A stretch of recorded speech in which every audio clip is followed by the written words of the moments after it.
del Festival de Miradas Diversas por esta invitación. Gracias también al Circuito Gran Cine, a Bernardo Rotundo y a María Elena Freites, con quien además me unen estrechos lazos de compromiso social desde hace aproximadamente 6 años.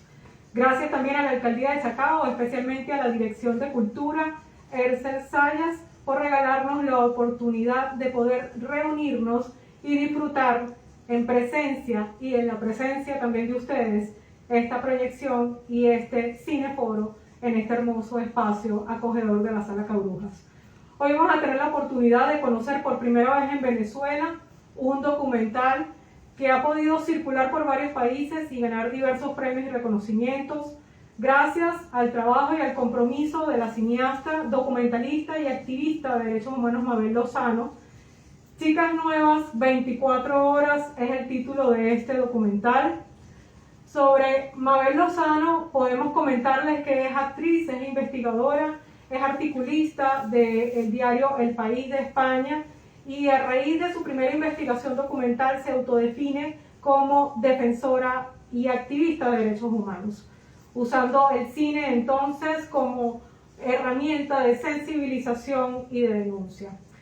El título de este documental surge ante la preocupación de la cineasta que precisamente cuando veía en esos anuncios de prensa todos los días anuncios que decían chicas nuevas, rubias, cariñosas, rumanas, complacientes, 24 horas disponibles.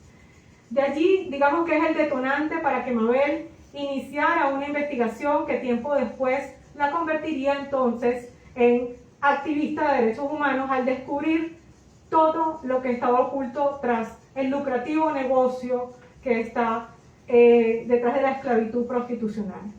Es una dura realidad que viven muchas mujeres en el mundo y que nuestras mujeres venezolanas no están exentas ni dentro ni fuera del contexto del territorio venezolano. Chicas Nuevas 24 horas entonces surge 10 años después que Mabel realiza su primer documental que fue titulado Voces contra la trata de mujeres, el cual puso en ese momento el foco en la víctima y también reflejó que cuando se pone el foco en la víctima, lo que más se escucha en la sociedad son frases como pobrecita, ella se lo buscó, sabía lo que estaba haciendo, etc.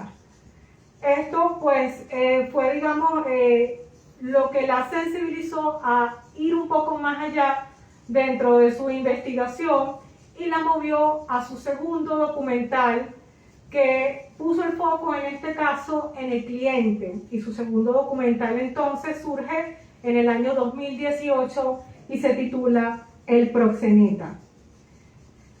Toda esta experiencia documental llevó a la cineasta Mabel Lozano a visibilizar una problemática que debe ser conocida y atendida desde diferentes instancias. El documental le pone voz y le pone rostro a la vida de mujeres que confiesan sus miedos, sus vivencias, maltratos, engaños, haciendo también énfasis en el lado oculto de la esclavitud sexual, develando una realidad que muestra ese lado mercantil y perverso y lucrativo que está detrás de la prostitución forzada, convertida en negocio donde la mercancía además está disponible 24 horas. Vamos entonces a aprovechar la oportunidad para presentar a nuestro panel de expertas que nos acompañan para hacer precisamente un análisis de este documental y contextualizarlo también dentro de nuestra realidad país. Vamos a tener entonces con nosotros y bienvenida a Gabriela Boada. Gabriela es comunicadora social, es defensora de derechos humanos, profesora universitaria de la Escuela de Comunicación Social de la Universidad Santa María, de la Cátedra de Derechos Humanos, con 10 años de dedicación a organizaciones de derechos humanos en Venezuela. Desde el año 2018 decide crear la organización Calidoscopio Humano, que es un espacio dedicado a visibilizar a través de estrategias pertinentes y oportunas del periodismo las violaciones de derechos humanos que ocurren en el país. Con larga trayectoria como activista de derechos humanos demuestra capacidad de liderazgo como profesora universitaria, capacitándose constantemente para multiplicar conocimientos adquiridos y contribuir de esta forma con una respuesta comunicacional que requiere y reclama nuestra emergencia humanitaria compleja y la crisis de derechos en el país. Gabriela Boada, desde Calidoscopio, es para mí y para muchos y muchas activistas, promotores y defensores de derechos humanos, es referencia de consulta cuando deseamos conocer el trabajo exhaustivo que vienen realizando los y las defensoras de derechos humanos en Venezuela. Su trato cercano y humanista, su documentación oportuna y expedita nos hace tenerla como referencia a la hora de conocer las violaciones de derechos humanos que ocurren dentro y fuera de nuestras fronteras. Y, por supuesto, bienvenida, porque consideramos que su participación y su análisis es muy oportuno y pertinente en este momento. Seguidamente le daremos entonces la palabra a nuestra segunda experta, Dorenis Angulo. Dorenis, bienvenida. Dorenis es abogada, es especialista en derechos humanos, en violencia de género y trata de personas. Y actualmente es gerente de violencia de género de GIAS Venezuela. Es egresada de la Universidad Bicentenaria de Aragua y doctora en Derecho de la Universidad de Salamanca. La trayectoria profesional de Dorenis Angulo se hizo muchísimo más visible cuando a partir del año 2018 asumió la dirección ejecutiva de la Asociación Civil Éxodo, organización dedicada a la sensibilización, formación, asesoramiento e investigación académica en materia de movilidad humana, violencia y trata de personas con enfoque especial de género y de derechos humanos.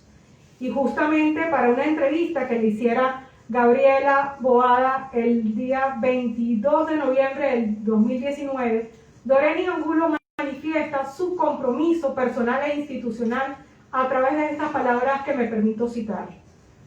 No pretendemos parar la migración ni decirle a las personas que no migren. Lo que queremos es capacitar para que las mujeres tomen la decisión y lo hagan de manera responsable y previsoria.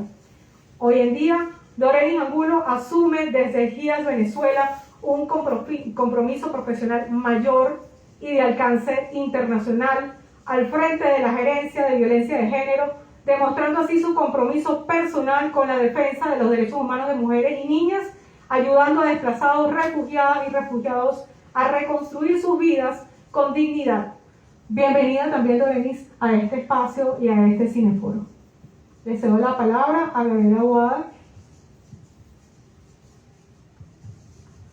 Muchísimas gracias por la presentación y la sorpresa de esa vinculación con Dorenis y bueno, el trabajo no solamente que hago en lo particular, sino el trabajo que hacemos una sociedad civil articulada, acompañada con las víctimas. Gracias también a Gran Cine y a todas las organizaciones que hacen posible el Festival de Cine de Derechos Humanos de Miradas Diversas.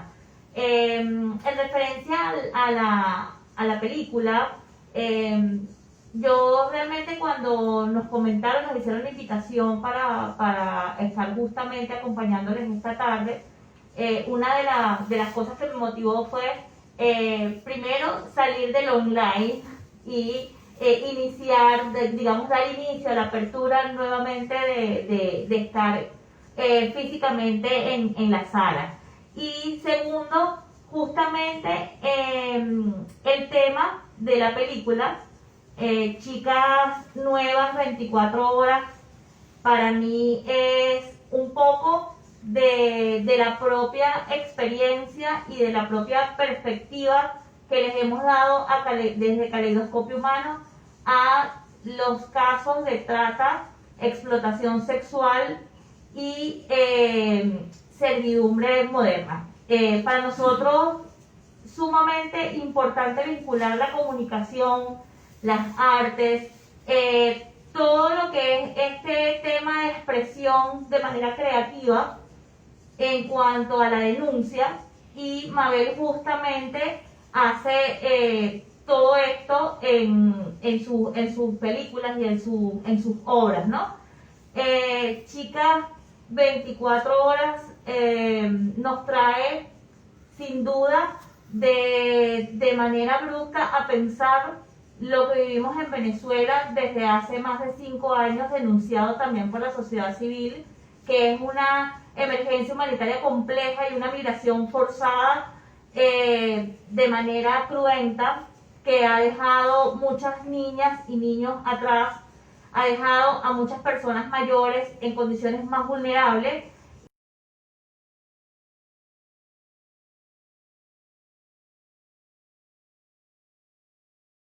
Y Caleidoscopio Humano específicamente tratamos el tema de la trata, justamente mujeres trans, mujeres que han sido víctimas de este delito, porque hay que decirlo, es un delito, no es un problema, no es algo que se puede tapar, es un delito que hay que denunciar y específicamente se normaliza, sobre todo cuando son mujeres bonitas, mujeres trans, mujeres migrantes, mujeres que en el trayecto llevan consigo su maleta, pero también su desnudez, también todos esos símbolos y esas simbologías que culpabilizan y que muchas personas normalizan y muchos estados también invisibilizan.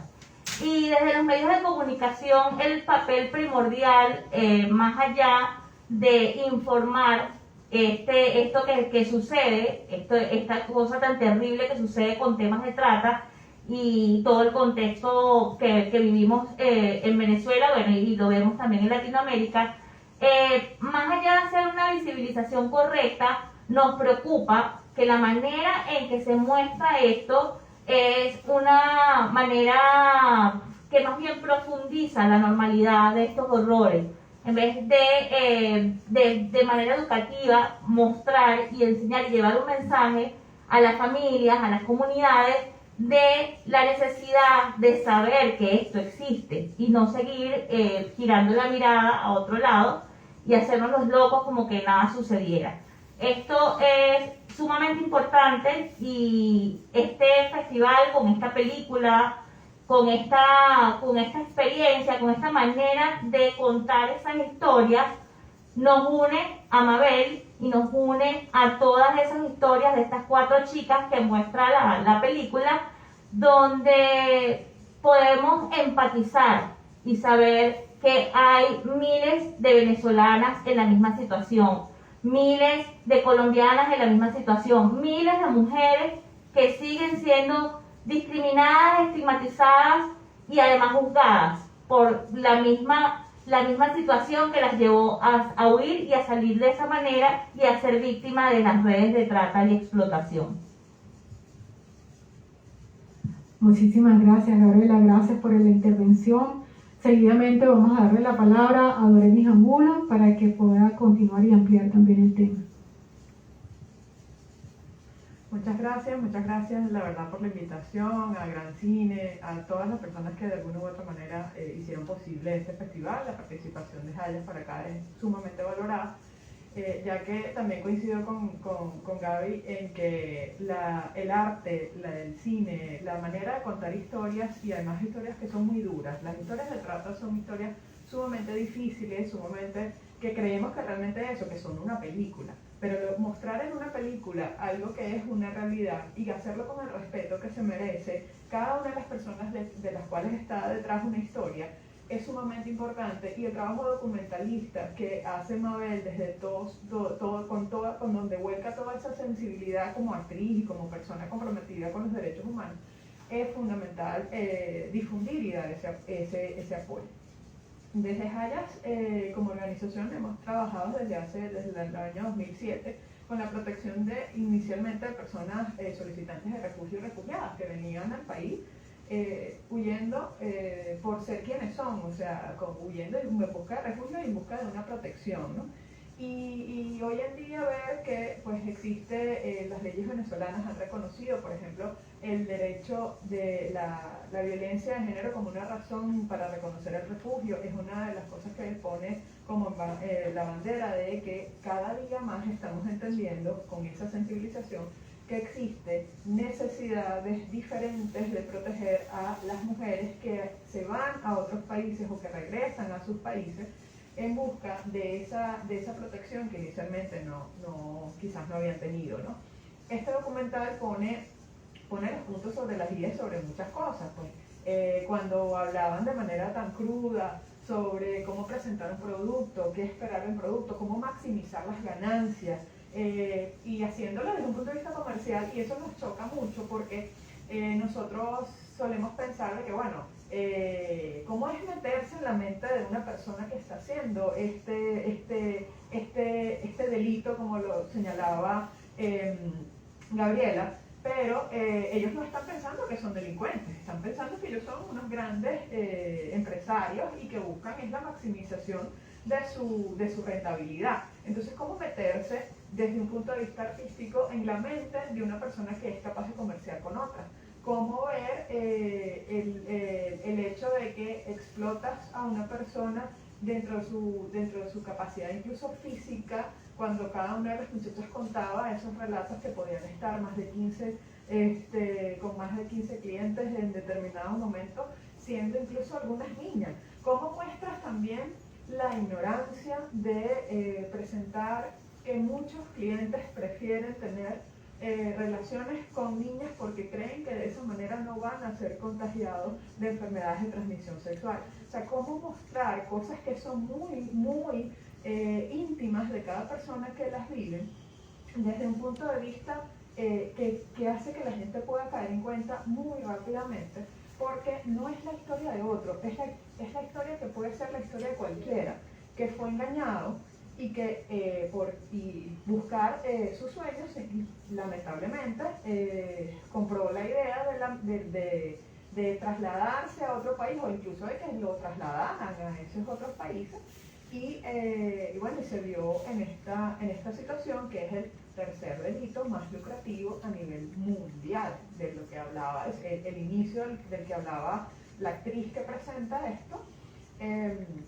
como desde ese punto de vista. E incluso también nos hace ver lo hipócritas que a veces podemos ser pueden ser los países, ¿no? Los estados, en decir, bueno, yo combato la trata, como en España, por ejemplo, pero soy el tercer país mayor consumidor de prostitución. Entonces, ¿cómo realmente compatibilizamos nuestras políticas, nuestros discursos con nuestras acciones, ¿no?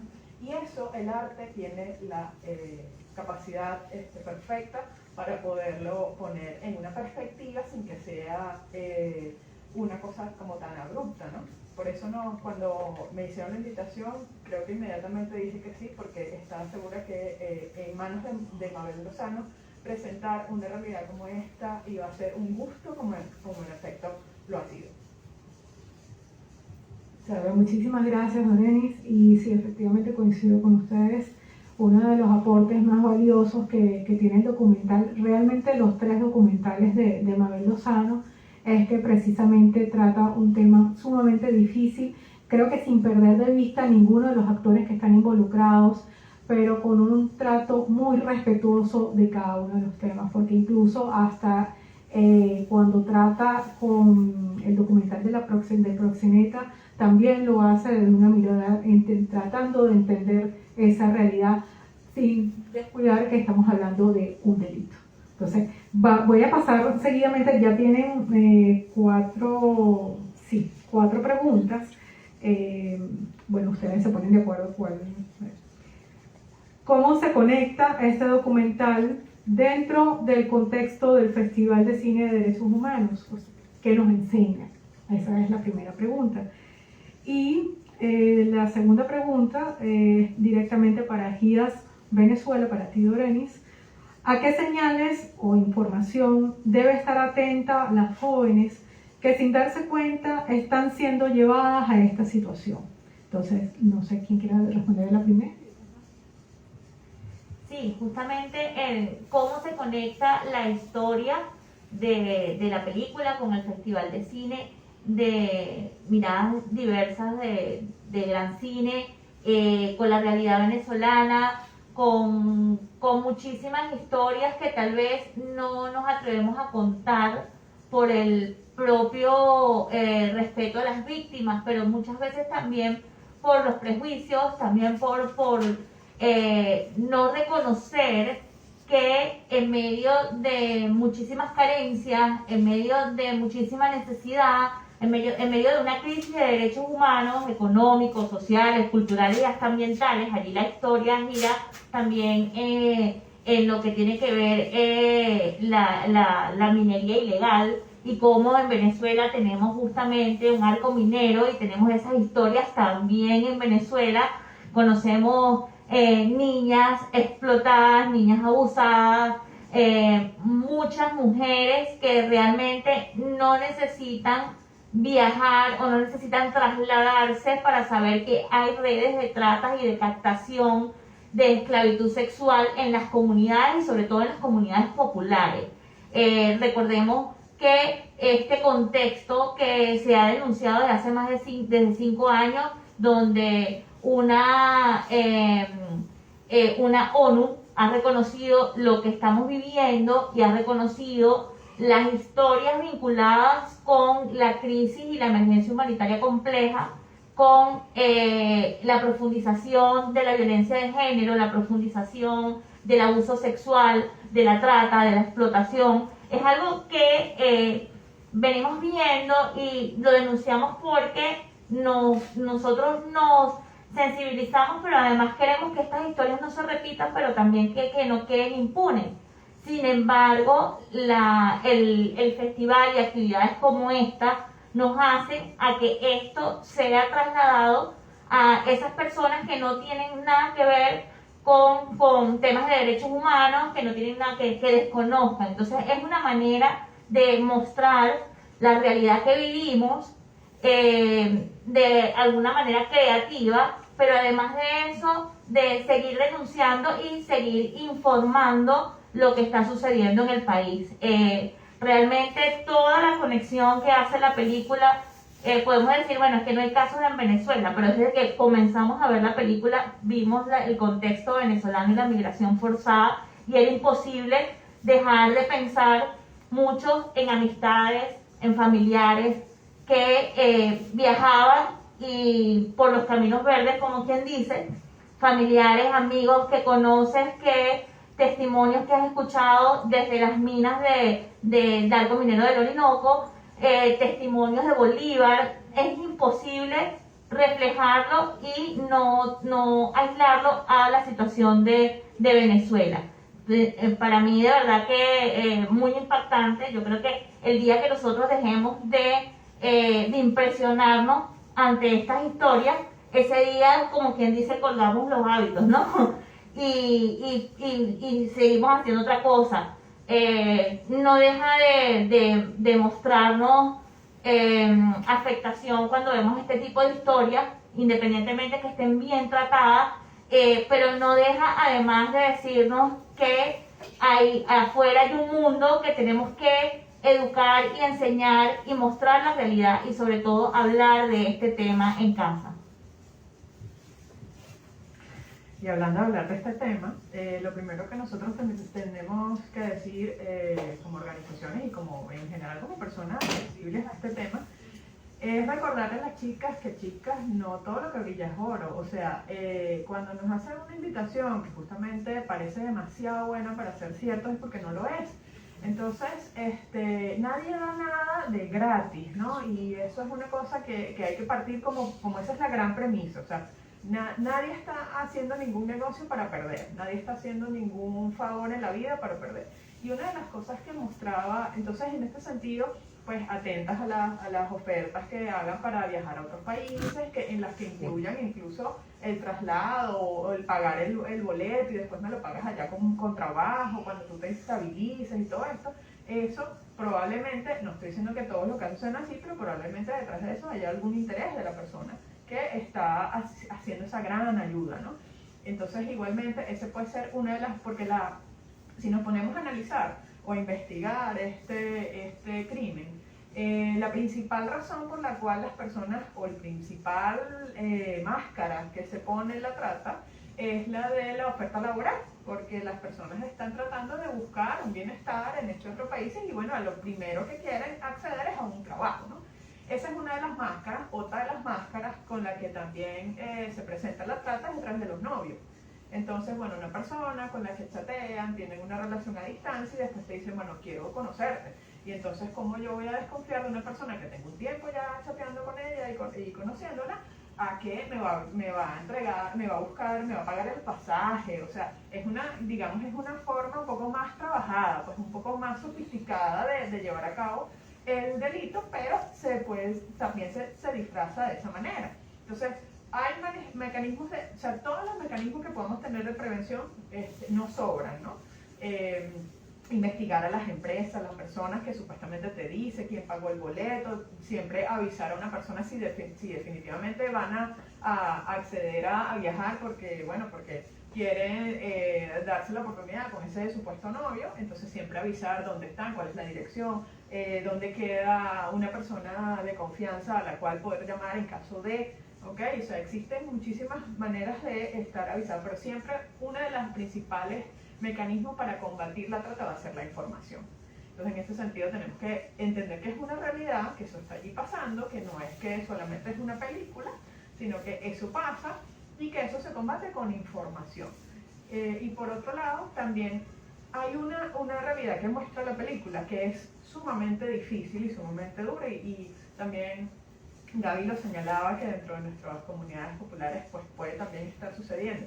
Y es que la persona que te hace la oferta, la persona que te invita a que tú vayas a ese otro país es tu amiga, es tu familiar, es alguien que ya está allá y que ha vivido de repente esa situación y quizás quiera salir de esa situación, y la manera como el tratante, que es como se debe llamar a la persona que hace ese delito, comete ese delito, le dice, bueno, que la única forma que tiene es que traiga a otra persona, que se cambie con esa otra persona, ¿no? Y en este sentido, pues también igual apelar a la comunicación, a la información a la hora de ese tema, porque nosotros estamos aquí y muchas veces pensamos que aquí no hay nada que hacer, pero uno no saca las cuentas muchas veces basado en lo que supuestamente puedes ganar. Pero nadie se pone a sacar la cuenta en lo que puede perder. Y ese es el análisis y ese es el gran mensaje para las jóvenes, porque este delito busca gente joven. Por dos razones. Una, porque son las económicamente productivas para poder llevar adelante este delito, para que sea rentable, busca gente joven. Y en segundo lugar, busca gente joven para que puedan, digamos que, producirle la mayor cantidad de rentabilidad por más tiempo. Y la otra es, ¿pueden hablarnos del caso venezolano en particular? ¿Qué estadísticas existen y en general en América Latina o en comparación a Europa u otros países? Si hay estadísticas en Venezuela o en general en América Latina. Y bueno, esta otra, si quieren acotar algo más en relación al estado de pobreza, si es la única razón por la que se entra en este mundo. Bueno, yo voy a resumir las dos y luego tú complementas. En general, pensamos que es el estado de pobreza, puede ser el influyente el estado de pobreza o el estatus social. Sin embargo, en realidades, por ejemplo, como la nuestra, donde hay un estado de alguna forma totalmente quebrantado, no tenemos, digamos, sistemas sólidos que imparten justicia, no tenemos tampoco instituciones, o sea, las instituciones están, pero no hacen mucho más allá, y donde están prácticamente las organizaciones de la sociedad civil tratando de ayudar y hacer algunos informes, levantar data relacionada con estos hechos, ¿no? Para enviarlos internacionalmente, porque no hay realmente justicia para estos casos ni investigación. Vemos una sociedad venezolana justamente en prensa cuando hay casos de trata, evidentemente de trata, y de este tipo de casos con embarcaciones desaparecidas. Vemos todos estos temas de estas denuncias de madres que han hecho que, bueno, que se van justamente las chicas, las mujeres migran con amigos. Entonces hay ciertas características que te dicen que son temas relacionados con casos de trata. Pero no ya decir que solamente por el tema de la pobreza es ser muy abarcar muchas aristas, que sin embargo no en este momento no podemos decir que solamente por el tema de la pobreza.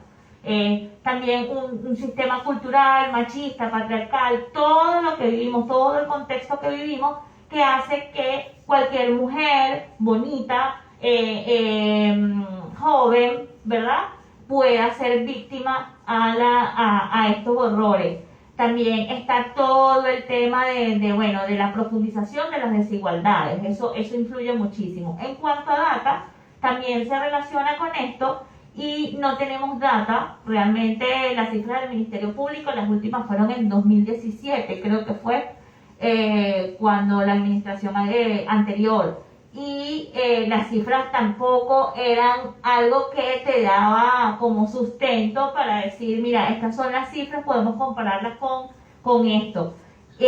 Sin embargo, cuando vemos una migración forzada, por lo menos en febrero, ya hablando de 4 millones de personas, estimando más de 4 millones de personas que migra, que sale de manera informal, de manera incorrecta, que sencillamente no ve más esperanzas de vida sino salir corriendo, tú dices, bueno, aquí obviamente hay un aumento de estas cifras, ¿no? Y está también lo que es la opacidad de información, como no tenemos en medio de la hegemonía comunicacional, la compra de medios, los medios silenciados, la persecución a periodistas, no podemos saber realmente qué es lo que está ocurriendo. Quienes trabajamos en este tema, lo digo por experiencia propia, nosotros en Caleidoscopio Humano logramos tener 4 casos, y digo logramos tener porque los testimonios, cuando una persona víctima de trata decide contar, decide denunciar, decide exponer su caso, es de verdad un logro demasiado grande. Y tuvimos 4 casos de estos y para nosotros realmente ha sido una batalla campal mostrar, ¿verdad?, todo este sistema, porque no solamente es la que sale, sino también la amiga que está afuera, pero la que queda dentro. Entonces ya las promesas, en el caso de las chicas trans, no son por mejorar su apariencia física, por ser bellas, por ser como ellas se autoperciben, sino por le voy a dejar la comida a tu mamá, le voy a dejar la comida a tu familia, voy a garantizar que tu familia coma. Entonces ya estamos hablando de otros niveles de lo que es esa oferta, digamos, que ya no es una oferta porque bueno, te voy a colocar senos, te vas a ver bella como quieres estar, sino los niveles de te voy a garantizar la vida en dignidad de tu familia, y eso es importante resaltar. Gracias, Gaby. Estaba buscando aquí un poco el trabajo que han hecho la organización Mulier en Venezuela, y ellas llevan un registro de personas, pero ojo al dato de la aclaratoria, ellas llevan un registro de mujeres venezolanas que se encuentran en el exterior y que han sido resaltados en medios, que están siendo víctimas de explotación sexual, ¿okay? La trata tiene distintas maneras de explotación, entre ellas está la sexual, que es, digamos, la que se lleva a los principales titulares, pero también existe trata con fines de explotación laboral, también existe trata con fines de adopciones irregulares, también existe la trata para reclutamientos forzados a grupos armados irregulares, o incluso ejércitos que han sido situaciones muy puntuales, porque se han presentado con ejércitos irregulares. También está la trata con fines de matrimonio forzado o servidumbre. O sea, hay muchísimas formas de explotación de un ser humano, y digamos que una de la que se lleva más titulares, como decía, era la trata de explotación sexual. Entonces, desde Mulier, ellas hacen un esfuerzo como ONG en visibilizar los casos que llegan a la luz de la prensa, ¿no? Entonces, ellas llevaban que para 2018 se reportaron en prensa 372 casos. En 2019 hubo un aumento y tenían 480. Y durante los primeros 6 meses de la pandemia, del 2020, nuestras colegas reportan 233 casos a mediados, hasta el mes de junio, ¿no? Al cierre del mes de junio. O sea, los primeros 6 meses, de los cuales 3 fueron sin pandemia y 3 con pandemia, ¿no? Entonces, digamos que vemos cómo el comportamiento va hacia un aumento de esta situación. Y una de las cosas también que señalaba la fiscal de Paraguay, que entrevistan en la película, la doctora Lourdes, que es una doctora que tiene muchísimo tiempo trabajando los temas de trata. Ella hace como unas analogías en las que y estos son los casos que llegan a prensa, pero los casos que llegan a las instancias de denuncia son todavía mucho más chiquiticos respecto a la realidad. Entonces, han hecho estudios en donde hacen como una analogía de que por cada persona que hace una denuncia, por cada caso que se conoce, hay alrededor de unas 19 que no están siendo reconocidas con ese estatus, el tratamiento de víctimas, porque no hacen la denuncia o porque están todavía en una situación de cautiverio y no tienen la posibilidad de hacerlo, ¿no? Porque el otro tema con la trata, y es importante que los chicos lo sepan, que la juventud lo sepa, es de que una vez que están dentro de la situación, uno podría pensar, bueno, pero es que yo me escapo, pero es que yo busco la manera, pero es que yo utilizo alguna artimaña. Entonces, el otro cuento es de que tú no solo estás allí, sino que tú estás perennemente pendiente de tu familia, porque con las familias son amenazados y son manipulados de que si, ok, tú te escapas, aquí está la puerta, pero no sabes qué es lo que va a hacer de tu familia en tu casa.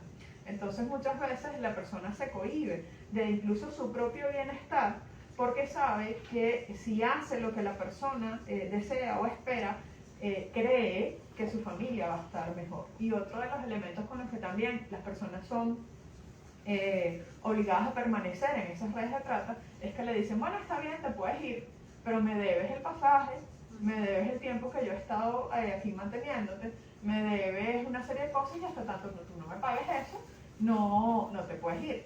Y uniendo la pregunta que decía, que le hacías a Gabriela hace rato, de si es la pobreza la principal causa por la cual las personas caen en situaciones de trata, pues si hiciéramos un análisis de los perfiles de las víctimas, podríamos llegar a pensar que de estas 300, 400 o 200 y tantas mujeres que están detrás de estas historias, podríamos pensar que va a haber una coincidencia en muchas de ellas que no eran a lo mejor personas pudientes. Pero cuando uno analiza quizás caso a caso, no es la condición sine qua non, no es la condición necesaria. Muchas veces son muchachas que tienen problemas familiares, que no encuentran con quién hablar en casa y que esa figura de lo que te decía temprano, o sea, esa figura del novio, esa figura de una persona que te dice, bueno, pero porque tú eres bella, porque no te dedicas al modelaje, que es otra de las cosas que suelen decir que, no, pero te puedes venir, entonces usan la imagen y no son muchachas que sean de bajos recursos, no todas, pues, entonces existen perfiles como necesidades tengan los tratantes de conseguir personas. Gracias, Doreen. Y justamente, aunque hay otras preguntas que llegaron previas, pero voy a compartir justamente esta porque habla justamente de esa inquietud. Dice, este delito busca gente joven de un estrato social bajo o cualquier clase. O sea, yo creo que efectivamente esta pregunta fue respondida con la intervención. Las siguientes preguntas son, ¿puede la violencia intrafamiliar influir en las decisiones de las mujeres? ¿Cuál es el mensaje general de Mabel y cómo llega ese mensaje a la defensa de los derechos humanos de las mujeres a través de su documental? Sí, yo creo que el mensaje de Mabel es un poco el mensaje que se ha advertido desde la sociedad civil venezolana, desde la propia crisis que atraviesan distintos países, un mensaje que se debe reforzar, y específicamente yo lo entendí luego de ver el documental, que lo reforcé, que es importante tener información. Lo que no se dice sencillamente no está. Y con un montón de prejuicios, con un montón de cosas que de repente nos da pena, nos da miedo de consultar, sobre todo las jóvenes, la cantidad de redes sociales, invasiones que tenemos a cada rato que de algún modo nos agotan a nosotros. Imagínense a las personas más jóvenes, ¿no? A los adolescentes, a las niñas. Y yo creo que mientras no hablemos de lo que está pasando como delito, más no como problema, no se podrá prevenir. Como lo decía Dorenis hace rato, la información es prevención. Creo que ese es el mensaje de Mabel, ese es el mensaje también que tiene, estoy segura que tiene mayor ponderación el Festival de Cines Miradas Diversas, y es el mensaje que tenemos todas y todos los que hacemos vida en el movimiento de derechos humanos. Gracias, Gaby. Igualmente, desde mi perspectiva, creo que el mensaje de Mabel es, nuevamente, es decir, cualquiera podemos estar en ese documental, cualquiera pudo haber sido si no tomó las previsiones de informarse sobre la realidad de este delito. Y creo que cualquiera de nosotros puede ser o podría llegar a ser víctima si no tuvo, si le hacen la maravillosa oferta con la que puede venir disfrazada la trata, y es lo que te hace ver es que es una realidad y que no se puede ocultar, no se puede. Por muchos años hablar de este tema era invisibilizado y cada vez es más cercano, porque cuando uno llega a una comunidad años atrás a hablar de este tema, desde Hayas el planteamiento era como que era algo ajeno, como que algo que pasaba en otros países, como que era algo que no nos iba a ocurrir, y hoy en día es quizás tan cercano que la gente, uno dice, bueno, vamos a hablar de trata, y de repente lo que escucha es un gran silencio y unas cabezas moviéndose como que, oye, sí, eso sí es importante que lo hagamos, que se hable de este punto. Y en este sentido, pues ponerles a la orden todo el trabajo que hacemos desde Hayas en la sensibilización comunitaria. Tenemos más de 13 oficinas alrededor de todo el país, y estamos fundamentalmente en las fronteras, porque sabemos que justamente esos son los espacios que nosotros debemos ganar a esa delincuencia que está pendiente, pues, de nuestras jóvenes. El trabajo que hacemos nosotros es de día a día. Nosotros hasta no hace mucho no teníamos redes sociales, porque el trabajo se hace en la comunidad y para la comunidad, y digamos que en esto estamos novatos, pero pues se hace con mucho cariño ese trabajo de sensibilización, de mostrar que esto es una realidad y que la única manera de prevenirla es con información. Muchísimas gracias, Dorenis, y muchísimas gracias, Gabriela, porque creo que de verdad el evento del día de hoy ha sido bien importante. Debo confesar que pocas veces he tenido la oportunidad de compartir y conocer de manera tan brillante, tan sencilla, pero tan documentada y sólida información sobre este tema. De verdad quiero agradecerles sus intervenciones. El público seguramente y las personas que nos estuvieron siguiendo y acompañando también lo van a agradecer, porque definitivamente nuestro Cineforo se convirtió en un espacio efectivamente de sensibilización y de prevención con las intervenciones de ustedes, y por supuesto con el aporte de la cineasta Mabel Lozano con el documental de Chicas Nuevas 24 Horas. Quiero agradecer entonces nuevamente al Circuito Gran Cine, a Bernardo Rotundo y a María Elena Freites por el compromiso que siempre han demostrado por tratar de hacer del cine un espacio de reflexión, de sensibilización y de compromiso social. a la Alcaldía de Chacao, especialmente a la Dirección de Cultura, por permitirnos en este nuevo regreso, esta presencialidad, y abrir sus salas y sus espacios en la Sala Cabruja para poder compartir en este evento tan importante el día de hoy, un tema que nos llega y nos debe hacer reflexionar a todos como sociedad. Quiero, antes de cerrar el evento, recordar que este próximo 4 de diciembre a las 11 de la mañana vamos a estar conectados todos a través del canal de YouTube del Circuito Gran Cine al Festival Miradas Diversas, en un conversatorio que se va a realizar en vivo con Mabel Lozano justamente y el director del festival, Iván Zambrano Bencomo, con quien vamos a poder entonces intercambiar e interactuar directamente con la cineasta y activista de derechos humanos sobre su experiencia de Chicas Nuevas 24 Horas y bueno, todo el trabajo que ha llevado adelante en esta investigación y en estos temas tan duros. Muchísimas gracias a todos, gracias por este espacio. Nos vemos entonces el próximo viernes 4 a las 11 de la mañana en el canal de YouTube del Circuito Gran Cine.